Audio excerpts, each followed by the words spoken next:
do with me, yeah, I won't mind. As long as you stay with me, I'm alright. I wanna hold ya. I wanna hold ya. Another story I heard about myself. This one happened in high school. We had this teacher in high school whose kid went to our high school. His name was Mr. McNamara, and his son Jake McNamara went to our high school. He was a sophomore when I was a senior, so he was 2 years behind me. And Mr. McNamara was an asshole. And one weekend, he and his wife decided to leave town, which you should never do if you're an asshole. And Jake McNamara decided to throw a party at the teacher's house. Hooray!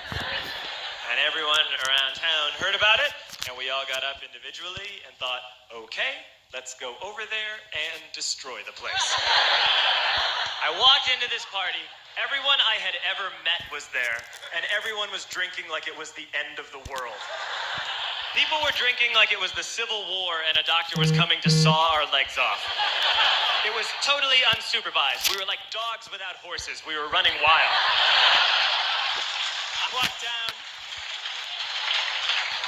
walked down to the basement. They had a pool table in the basement. One dude took a running start and threw his body onto the pool table and broke it in half. Another kid found out which room was Mr. McNamara's and went upstairs and took a shit on his computer. So the party was going great. I'm standing in the basement and I'm holding a red cup. You've seen movies. And I'm standing there and I'm holding a red cup and I'm starting to black out. And I guess someone said like, something police. And in a brilliant moment of word association, I yell, fuck the police! And everyone else joined in.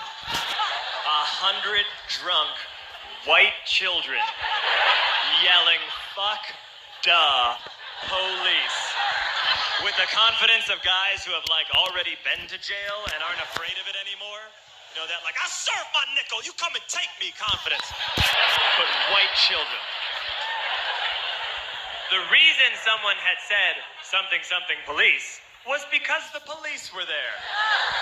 So a Chicago police officer walked down the stairs and got to the bottom in the basement and looked out over a sea of drunk toddlers yelling, fuck the police, in his face.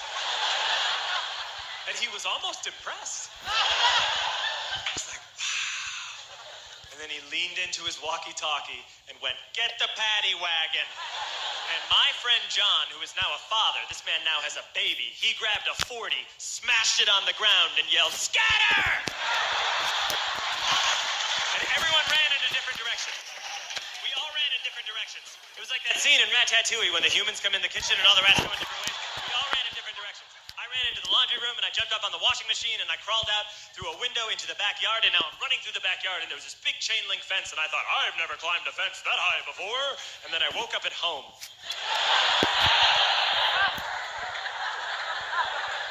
On Monday, I went to school because that's what we did back then. And I'm walking into the school building and who do I see but Jake McNamara. And he says to me, hey, were you at my party on Saturday? And I said, no, you know, like a liar. And he said, things got really out of hand. Someone broke the pool table. Someone took a shit on my dad's computer. But the worst thing, he says, the worst thing is that someone stole these old antique photos of my grandmother, and my parents are freaking out about it. And I had that thought that only blackout drunks and Steve Urkel can have.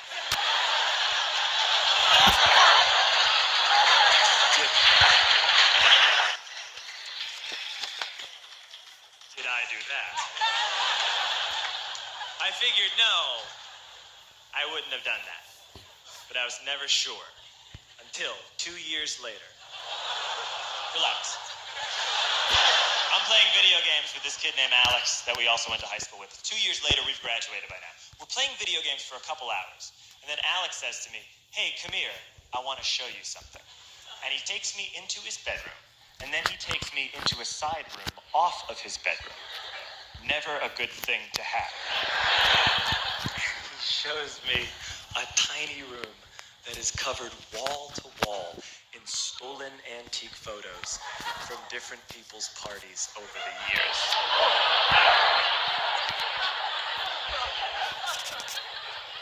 And I said, why? Why do you do this? And Alex said, because it's the one thing you can't replace. As long as you stay with me, I'm alright.